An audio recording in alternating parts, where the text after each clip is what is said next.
Time for You Are What You Eat, and there's some new research that shows that when combined, tomato and broccoli may be a winning combination, especially for rats who like to put ketchup on their broccoli. Joining us. Hey, you stole that line. It was so good. Mark Mincolla, PhD, natural health care practitioner from Cohasset, Massachusetts. How are you? Good morning, Leslie. So at least it's making a difference for rats. Tell us about the study. Well, that's usually how things start. They usually, these preliminary studies are indeed usually animal studies, and they usually lead to bigger and better things for humans. And in this case, that could be very interesting stuff, because this is all about very active, bioactive compounds that are in broccoli and that are in tomatoes that seem to have quite an interesting antagonistic effect on cancer cells.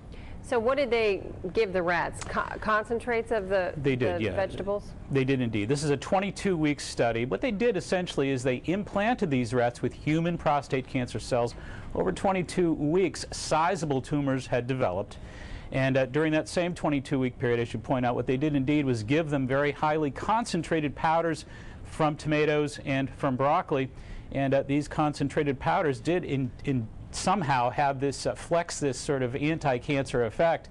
And what apparently happened is they weighed the tumors after the 22 weeks. They even confirmed the results at the Ohio State University and found that certainly they did notice a significant reduction in these tumors. So it's combined tomato and broccoli. It is combined, and the human comparative dose for this isn't all that high. They estimated that it was about 1.5 cups of broccoli and about 1/2 cup of tomato paste, so not that high.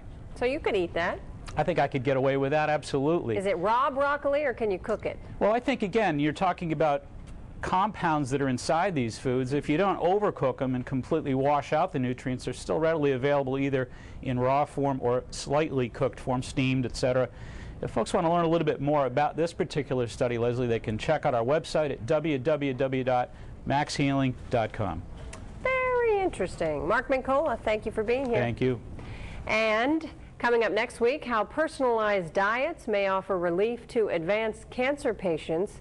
That's in next Wednesday's segment.